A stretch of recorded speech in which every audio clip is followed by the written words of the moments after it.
उत्तराखंड पहुंचकर प्रधानमंत्री मोदी करेंगे निवेशक सम्मेलन का शुभारंभ। मुख्यमंत्री ने कहा, प्रधानमंत्री 8 दिसंबर को करेंगे वैश्विक निवेशक सम्मेलन की शुरुआत। कांग्रेस के पूर्व राष्ट्रीय अध्यक्ष राहुल गांधी के 3 दिवसीय उत्तराखंड के दौरे का आज दूसरा दिन। 5 राज्यों में चुनाव की व्यस्तता के बीच केदारनाथ दौरे के निकाले जा रहे सियासी मायने। धामी के प्रयासों से निवेशक सम्मेलन के जरिए राज्य में बढ़ेगी औद्योगिकीकरण। घर घर में ही स्थानीय निवासियों को प्राप्त होगा रोजगार। पलायन पर भी लगेगा अंकुश। ग्लोबल इन्वेस्टर समिट की तैयारियों में जुटी धामी सरकार। अब तक 94,000 करोड़ के निवेश के हो चुके हैं करार। मुंबई के निवेशकों से मुलाकात कर करेंगे आमंत्रित। पूर्व सीएम हरीश रावत आज सीबीआई के सामने नहीं होंगे पेश। वॉइस कॉल सैंपल और पूछताछ के लिए किया है तलब। दुर्घटना में चोटिल होने के चलते जताई आने में असमर्थता। राहुल गांधी के केदारनाथ दौरे को लेकर बीजेपी कांग्रेस में वार पलटवार। बीजेपी प्रवक्ता ने राहुल का स्वागत करते हुए कसा तंज, तो वहीं कांग्रेस प्रवक्ता गरिमा मेहरा दसौनी ने भी किया जमकर पलटवार।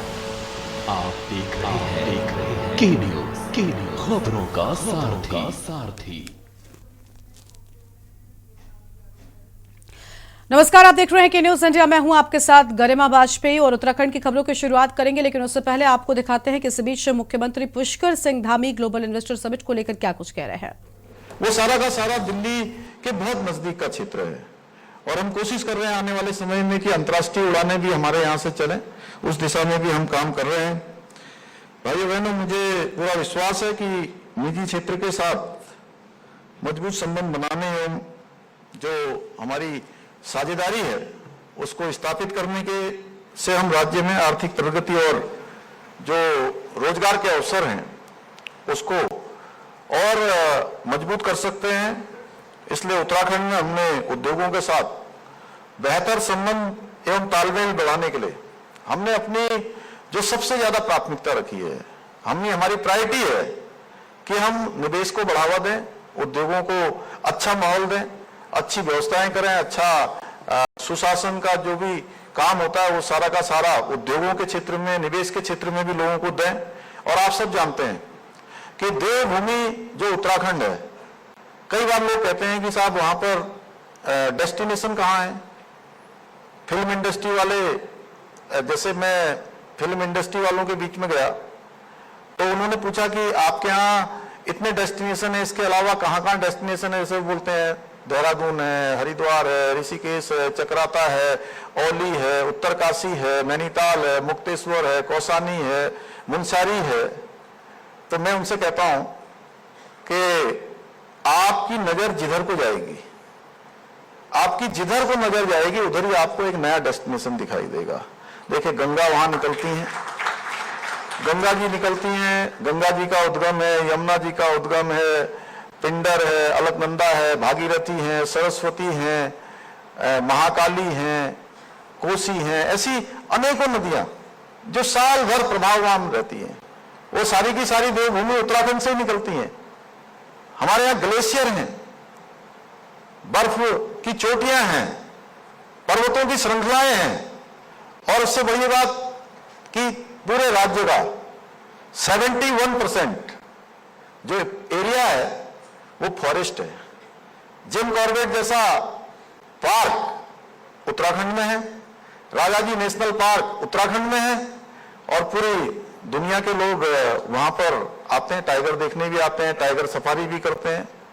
तो पर्यटन की दृष्टि से, आयुष की दृष्टि से, वेलनेस की दृष्टि से, हर दृष्टि से देवभूमि और काम करने की दृष्टि से भी देवभूमि में उद्योग धंधे भी भगवान की कृपा से फल फूल रहे हैं, अच्छे हो रहे हैं। और हमारे प्रधानमंत्री जी का भी विशेष जो लगाव है वो उत्तराखंड राज्य के साथ है। और उन्होंने उत्तराखंड को इस दशक को उत्तराखंड का दशक उन्होंने कहा है कि 21वीं सदी का तीसरा दशक उत्तराखंड का दशक होगा। उस दिशा में हम तेजी से आगे भी बढ़ रहे हैं। आज मुझे ये भी बताते हुए खुशी हो रही है कि इस साल आप लोगों ने देखा होगा, बीच में चर्चा आई होगी कि जोशीमठ में भूस्खलन हो रहा है। लेकिन इस वर्ष की जो यात्रा हुई है, अभी तक 55 लाख तीर्थ यात्रियों ने 4 धामों के दर्शन कर लिए हैं। अभी 18 तारीख तक यात्रा चलनी है। अभी आज 6 तारीख हो रही है, लगभग 12 दिन अभी और बचे हुए हैं और 55 लाख क्रॉस हो गया है। अब तक की सबसे बड़ी संख्या। अभी आदि कैलाश की यात्रा पर माननीय प्रधानमंत्री जी गए हैं। सड़कों का जाल बिछ रहा है, रेलवे की लाइनें बिछ रही हैं, नई रेलें चल रही हैं। हर प्रकार से आज उत्तराखंड आपके अनुकूल है। और मैंने ये बातें इसलिए कही कि आप लोग सोच रहे होंगे कि अच्छा हम उत्तराखंड क्यों जाए जी, क्या जरूरत है, हमारा तो काम यहाँ अच्छा चल रहा है। मैंने कहा कि उत्तराखंड में जन्म लेना, ये जन्म लेना देखिए हर किसी के अपने हाथ में नहीं होता है। किसी के हाथ में है क्या जन्म लेना? नहीं है ना, तो भगवान की इच्छा से जन्म होगा, कहीं भी होगा तो। लेकिन कर्म करना ये हमारे हाथ में। जब आपके पास आगे संभावनाएं हैं तो मैं आप सबसे अनुरोध करूंगा कि उत्तराखंड में जरूर अपनी संभावनाओं को देखिए। आप आइए और देवभूमि उत्तराखंड की 1.25 करोड़ देवतुल्य जनता की ओर से मैं आप सब लोगों को 8 और 9 दिसंबर को जो हमारी इन्वेस्टर समिट देहरादून में हो रही है, आदरणीय प्रधानमंत्री जी ने भी उनका भी उसमें मार्गदर्शन हमको मिलने वाला है, तो मैं उसके लिए आपको आमंत्रित करता हूं। और मुझे पूरा विश्वास है कि उत्तराखंड राज्य के विकास में आप सभी लोग सहभागी बनेंगे। देवभूमि में अपने कर्म को आगे बढ़ाने के लिए देवभूमि आपको आमंत्रित कर रही है। और इस अवसर पर मैं आप सब लोगों को यह भी विश्वास दिलाता हूं कि आपको उत्तराखंड में अपने उद्योग स्थापित करने में, इन्वेस्ट करने में किसी भी प्रकार की कोई परेशानी, किसी भी समस्या का सामना नहीं करना पड़ेगा। आइए उत्तराखंड में निवेश कीजिए, उत्तराखंड आपका इंतजार कर रहा है। आप सबका बहुत बहुत धन्यवाद।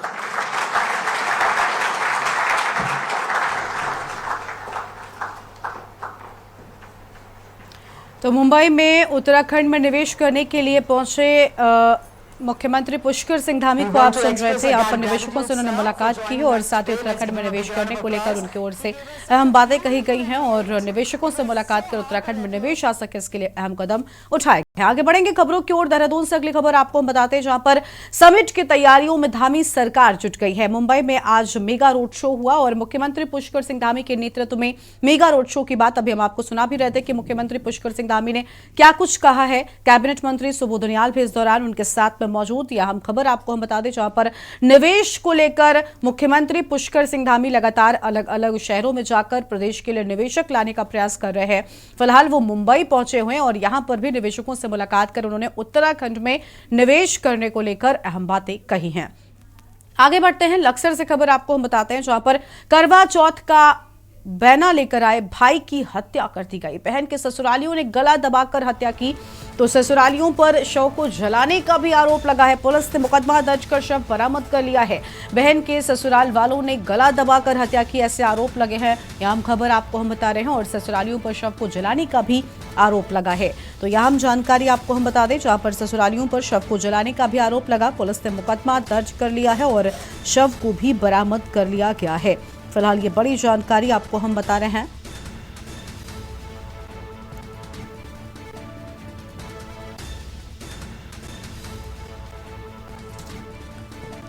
ससुरालियों पर शव को जलाने का भी आरोप लगा है। लक्सर से ये खबर आपको हम बता दें, जहां पर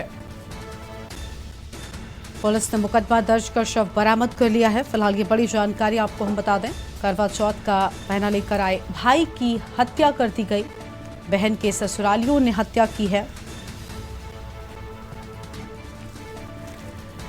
यह आम खबर आपको हम बता दें, ससुरालियों पर शव को जलाने का भी आरोप लगा है। तो ससुरालियों पर शव को जलाने का भी आरोप लगा। पुलिस ने मुकदमा दर्ज कर शव बरामद कर लिया है। लक्सर कोतवाली में पुलिस क्षेत्राधिकारी मनोज ठाकुर के द्वारा आसपास के ग्रामीणों की एक बैठक बुलाई गई, जिसमें लोगों को नशे के प्रति सजग रहने के बारे में बताया गया और साथ ही लोगों से अपील की गई कि अगर कोई भी नशा बेचता पाया जाता है तो उसके बारे में तत्काल ही पुलिस से संपर्क करें। मुख्यमंत्री की मुहिम को सफल बनाने के लिए प्रदेश को नशा मुक्त बनाना जरूरी है। नशा आज युवाओं को पतन की ओर लेकर जा रहा है। नशा युवाओं के ऊपर काफी कुप्रभाव भी डाल रहा है। प्रदेश का नशा मुक्त होना बेहद जरूरी है। फिर उसके बाद में अनमोल जीवन समिति रुड़की पेल्टे के पास नशा मुक्ति केंद्र है, कि आप लोगों को विदित है कि माननीय मुख्यमंत्री जी एक विजन लेके चल रहे हैं जिसमें ड्रग फ्री देवभूमि 2025 तक का एक नारा दिया गया है, एक स्लोगन दिया गया है। उसी के क्रम में एसएसपी महोदय द्वारा एक पहल करते हुए जो नशे करने वाले व्यक्ति, जो नशा करने वाले, नशे से पीड़ित व्यक्ति हैं, काउंसलिंग के सेशन सर्कल वाइज रखने के लिए कहा गया था। तो इसमें हमारे तीनों थानों की पुलिस फोर्स और जो उनके थाना क्षेत्र जैसे खानपुर, लखसर, इनके थानाध्यक्षों द्वारा चिन्हित किया गया कि ये नशे से पीड़ित हैं। कई ऐसे लोग जो नशा करके और अब निकल चुके हैं या जो प्रयास कर रहे हैं, तो उसी क्रम में उन लोगों को चिन्हित करके आज ये काउंसलिंग सेशन रखा गया था, जिसमें निर्वाण नशा मुक्ति केंद्र जो मिसरपुर का है। मुख्यालय पौड़ी के बाजारों में एसडीएम स्मृति परमार के नेतृत्व में छापेमारी अभियान चलाया गया है। इस दौरान क्लिनिक संचालकों में हड़कंप मच गया और एसडीएम स्मृति परमार के नेतृत्व में स्वास्थ्य विभाग और पुलिस प्रशासन की संयुक्त टीम के द्वारा शहर में मेडिकल की दुकानों का औचक निरीक्षण किया गया। जानकारी देते हुए एसडीएम सदर पौड़ी स्मृति परमार ने कहा कि जिलाधिकारी के निर्देशों पर गठित टीम द्वारा शहर में आज मेडिकल की दुकानों का औचक निरीक्षण किया गया, जिसमें मेडिकल की दुकानों में लाइसेंस समेत अन्य प्रपत्रों की जांच समेत सीसीटीवी कैमरे व दवाइयों के रखरखाव, ओवर डेटिंग आदि की भी जांच की गई है।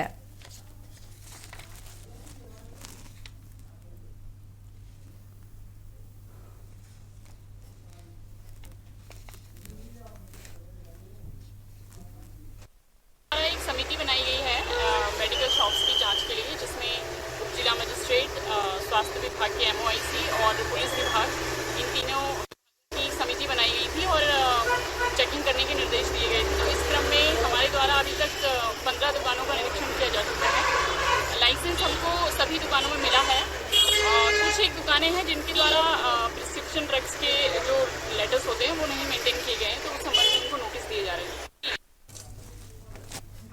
छात्र संघ चुनाव से पहले एबीवीपी को अन्य प्रत्याशियों का समर्थन मिल रहा है। इसमें वो प्रत्याशी भी शामिल हैं जो इस बार किन्हीं कारणों के चलते दावेदारी करने का मौका नहीं मिल पाया या फिर हाई कमान के फैसले ने रोक दिया।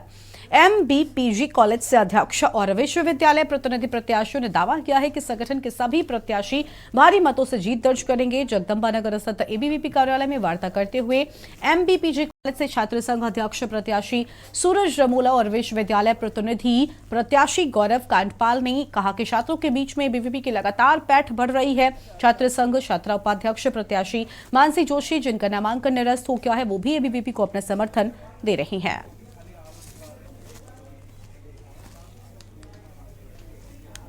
हमारी प्रेस वार्ता रखने का मुख्य कारण यह है कि कल परसों नामांकन प्रक्रिया हुई, उसके बाद नामांकन जांच प्रक्रिया के बाद जितने भी ऐसे प्रत्याशी जो तैयारी कर रहे थे और उन्होंने हमें समर्थन दिया है, उसमें विशेष नाम हमारे विशाल सैनी जी हैं, वो विश्वविद्यालय प्रतिनिधि की तैयारी कर रहे थे, उन्होंने हमें समर्थन दिया है। और मानसी जोशी छात्रा उपाध्यक्ष की तैयारी कर रही थी, उन्होंने हमें समर्थन दिया है। अयाज अंसारी छात्र संघ उपाध्यक्ष की तैयारी कर रहे थे, उन्होंने हमें समर्थन दिया है। मैं इस बार छात्रा उपाध्यक्ष प्रत्याशी थी, पर किसी कारणवश मैं सम्मिलित नहीं हो पाई छात्र संघ चुनाव में। मेरे विरोधियों के द्वारा, उनके सीनियर्स के द्वारा मैं सम्मिलित नहीं हो पाई, तो मैं अपना पूर्ण समर्थन सूरज रमोला जी को देती हूँ और मैं एबीवीपी की विचारधारा से बहुत प्रेरित हूँ। मेरे बड़े भाई निखिल सोनकर और कौशल बिरखानी जी, कुलदीप भैया, इन लोगों से मैं बहुत टाइम से परिचित हूँ और इन्हें मेरा इस बार चुनाव में बहुत सपोर्ट करा। इस इलेक्शन को ये एक संबंध और बहुत सारी चीज़ें इन इलेक्शनों में, जैसे कि सबको जानकारी है कि मैं एक जीता हुआ प्रत्याशी था विश्वविद्यालय प्रतिनिधि में, तो लोगों का दबाव बनाया, हमारे स्थानीय विधायक जी द्वारा कॉलेज प्रशासन में दबाव बनाया गया, क्योंकि उन लोगों का पहले से एक कैंडिडेट था जो विश्वविद्यालय प्रतिनिधि की तैयारी कर रहा था, तो इस वजह से उनका दबाव बनाया गया कि मेरा नामांकन कैसे भी करके कैंसिल हो, जैसे कि अभी तक का मेरी तैयारी सही से सब सही चल रही थी, तो इस कारणवश मुझे इनके समर्थन में आना पड़ा। 5 राज्यों में विधानसभा चुनाव की व्यस्तता के बीच कांग्रेस के पूर्व राष्ट्रीय अध्यक्ष राहुल गांधी आज से 3 दिनों तक बाबा केदारनाथ की शरण में पहुंचे हैं और ऐसे समय में जब चुनाव प्रचार जोरों पर है, राहुल की केदारनाथ धाम की 3 दिवसीय निजी आध्यात्मिक यात्रा के राजनीतिक मायने भी हैं। राहुल गांधी के इस दौरे को कांग्रेस की नरम हिंदुत्व रणनीति से जोड़कर देखा जा रहा है। इससे प्रधानमंत्री नरेंद्र मोदी और चुनावी राज्यों में बीजेपी के आक्रामक अभियान के खिलाफ राहुल की जवाबी राजनीति के तौर पर भी देखा जा रहा है।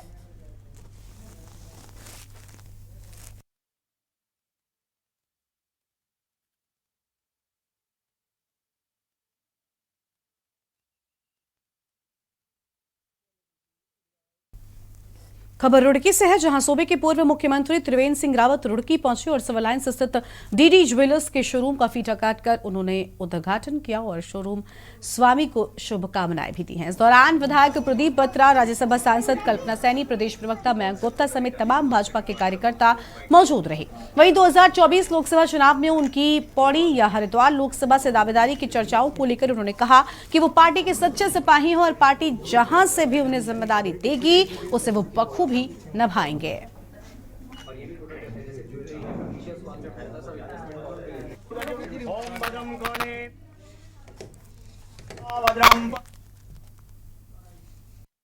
मेरी शुभकामनाएं हैं आपको। हमारी तो भारत की संस्कृति में आभूषणों का विशेष स्थान है और महिलाओं का सर्वप्रिय विषय है ये। तो ऐसे में इन्होंने रुड़की में डीडी ज्वेलर्स को ने स्थान दिया है, तो मैं उम्मीद करती हूँ कि ये बहुत अच्छे से जो है आगे बढ़ेगा और रुड़की के महत्वपूर्ण ज्वेलर्स में से डीडी ज्वेलर्स का ये संस्थान एक होगा, ऐसी मेरी शुभकामना। नमन जी जो है युवा व्यापारी हैं, अभी व्यापार शुरू किया है और नई बुलंदियों की ओर जा रहे हैं, इनको किस प्रकार आशीर्वाद? हमारा तो भारत युवा है और युवा ही उद्यमी है सामने, तो निश्चित रूप से विकास होना ही होना है। आज ये डीडी ज्वेलर्स का एक शोरूम का यहाँ पर उद्घाटन हुआ है। मैं बधाई देने आया डीडी ज्वेलर्स के जो ऑनर हैं दीपक जी, उनके परिवार को, उन लोगों को, क्योंकि दीपावली का भी मौका है, भैया दूज है, दीपावली और भैया दूज की भी शुभकामनाएं हैं। और जो ये शोरूम यहाँ पर बना है, मैं समझता हूँ कि एक बहुत सुंदर शोरूम यहाँ पर बना है, जहाँ पर तमाम तरह की जो ज्वेलरी है वो उपलब्ध है, अलग अलग मेटल में भी है और बड़े खूबसूरत डिजाइन भी यहाँ पर मैंने जो देखा है कि इसमें तरह की भी ज्वेलरी यहाँ पर है। बहुत अच्छा ट्रेंडिंग सेटअप हुआ है रुड़की में और मैं बधाई देता हूँ दीपक जी को और नमन भाई को, जिन्होंने एक रुड़की में पहल करी है। कॉर्पोरेट की तरह इन्होंने ज्वेलरी शोरूम खोला है और मैं समझता हूँ कि रुड़की में एक नई शुरुआत हुई है शोरूम खोलने की। इसकी पहल जो है मित्तल परिवार ने करी है और मैं समझता हूँ कि ज्वेलरी का उत्सव का माहौल है और कहीं ना कहीं गोल्ड और सिल्वर जो है हमारे यहाँ बहुत शुद्ध माने गए हैं और त्यौहार का मौसम है और हम लोग चांदी के सिक्के भी भगवान को अर्पण करते हैं दिवाली पे, तो एक बहुत सही मौका है शोरूम खोलने का। तो मैं इनको बधाई देता हूँ कि इन्होंने अच्छा शोरूम खोला और ज्वेलरी में बहुत अच्छे डिज़ाइन हैं, बहुत अच्छी टेक्नोलॉजी है और विभिन्न प्रकार की ज्वेलरी यहाँ पर उपलब्ध है। एक ही छत के नीचे सारी शॉपिंग आप कर सकते हैं और बहुत अच्छा शोरूम खुला। एक बार पुनः सबको बधाई और शुभकामनाएं। और यहाँ पर रुकते हैं, एक छोटे से ब्रेक के लिए जो लौटेंगे। ब्रेक के बाद आप सभी का स्वागत है। खबर है विकासनगर से, जहां पर मजारों के बाद अब मदरसों पर हो रही धामी सरकार के बुलडोजर एक्शन को लेकर आम इंसान विकास पार्टी के राष्ट्रीय अध्यक्ष आकिल अहमद ने धामी सरकार के साथ ही केंद्र की मोदी सरकार पर तीखा हमला बोला है। आम इंसान विकास पार्टी के राष्ट्रीय अध्यक्ष ने मीडिया को दिए अपने बयान में कहा कि भाजपा सरकार हमेशा से ही मुस्लिम विरोधी रही है और खासकर चुनाव के दौरान भाजपा नए नए हथकंडे अपनाकर हिंदू वोट बैंक को साधना चाहती है। और साथ ही कहा कि प्रदेश की धामी सरकार ने पूर्व में जहां सैकड़ों साल पुरानी मजारों को अवैध बताते हुए उन पर बुलडोजर चलाने का काम किया, तो वहीं अब सर्वे और नोटिसों की आड़ में मदरसों को निशाना बनाया जा रहा है। आकिल अहमद ने अपने पूर्व की मांग को दोहराते हुए कहा कि अगर भाजपा वाकई में धर्मनिरपेक्ष पार्टी है तो वो मंदिरों और संघ से जुड़े स्कूलों का भी सर्वेक्षण करवाए। उन्होंने दावा किया कि भाजपा और कांग्रेस दोनों ही एक सिक्के के दो पहलू हैं, जिससे त्रस्त जनता तीसरे विकल्प की तलाश में है, जिसको देखते हुए आम इंसान विकास पार्टी तीसरे विकल्प के रूप में प्रदेश की 5 लोकसभा सीटों के साथ ही अन्य प्रदेशों की लोकसभा सीटों पर भी अपने प्रत्याशी उतारेगी। तैयारी तो पूरी है, हमारी तैयारी जो है अभी बहुत जल्दी हम उत्तर प्रदेश में जो हम चुनाव लड़ने के इच्छुक हैं, जो लोग जो है काफी लोगों के बाद देखिए बीजेपी की पॉलिसी है, बीजेपी ने केंद्र की सरकार हो या वो उत्तराखंड की सरकार हो, उत्तर प्रदेश की सरकार हो, ये किसी से छुपा नहीं है कि इन्होंने हमेशा धर्म और जाति के नाम पर राजनीति की है। इनके पास और कुछ है नहीं, क्योंकि धरातल पे इन्होंने काम किया नहीं। जनता से वोट मांगने जाएंगे तो जनता इनको जो है भगाने का काम करेगी और कर भी रही है। जहाँ इनके जो है प्रत्याशी जो है अभी 5 राज्यों में जो है इलेक्शन हो रहे हैं और वीडियो कई जगह से ऐसी वायरल हुई जहाँ से इनके लोगों को भगाने का काम किया। बाकायदा जो है गाँव में भी बोर्ड लगाए गए कि बीजेपी का कोई भी कार्यकर्ता यहाँ पे वोट मांगने ना आवे। तो इनकी हालत जो है खराब है। तो अभी चाह रहे कि जो इनका एक जो है असली मुद्दा है वो यही है कि हिंदू मुस्लिम करके जो है लोगों को तुष्टिकरण की राजनीति करके लोगों को जो है अपने पाले में लाने का काम, ये खासकर हिंदू भाइयों को जो है अपने पाले में लाने का काम कर। कुमाऊं के सबसे बड़े कॉलेज हल्द्वानी के MBPC कॉलेज में 7 नवंबर को छात्र संघ के चुनाव होने हैं, जिसको लेकर कॉलेज में सभी पदों पर प्रत्याशी जीत को लेकर एड़ी चोटी का जोर लगा रहे हैं। इस बार के चुनाव में अध्यक्ष पद पर ज्यादा खींचतान देखने को मिल रही है, तो वहीं ऋतिक साहू ने, जो कि कोषाध्यक्ष का पद का प्रत्याशी था, अपने नामांकन रद्द होने के बाद आत्मदाह की धमकी तक दे डाली है। इसके बाद पुलिस और कॉलेज प्रशासन अलर्ट मोड पर हो गया। आखिरकार आत्मघाती कदम उठाकर ये छात्र क्या दिखाना चाहते हैं, तो वहीं सबको लेकर छात्र नेताओं से खास बातचीत की है। क्या कुछ कहा है आप भी सुनिए।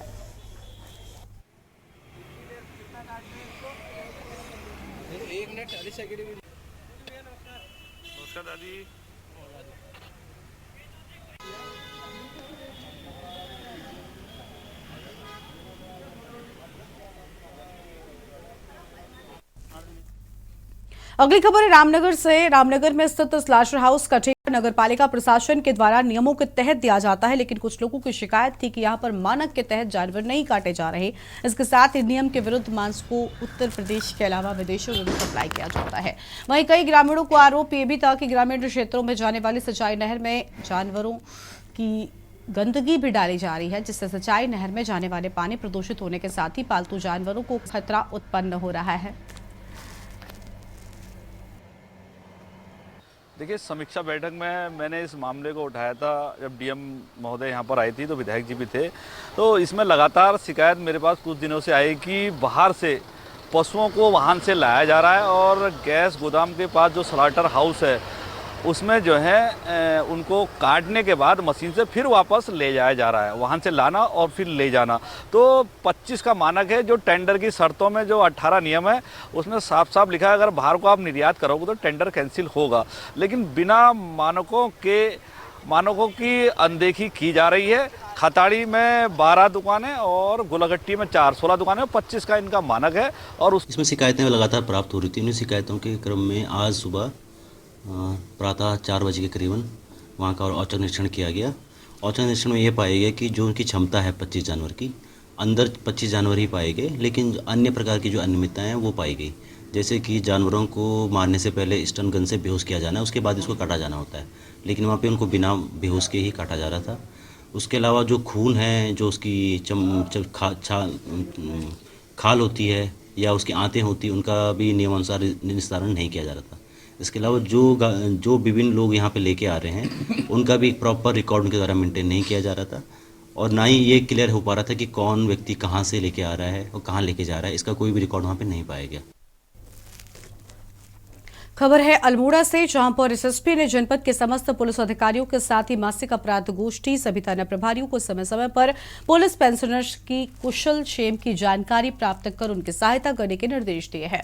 इसके उपरांत एसएसपी के द्वारा प्रत्येक थाना, चौकी व शाखाओं से आए सभी अधिकारी कर्मचारी गणों का सम्मेलन लेकर उनकी समस्याओं को सुनकर निराकरण हेतु संबंधित को निर्देशित भी किया गया है।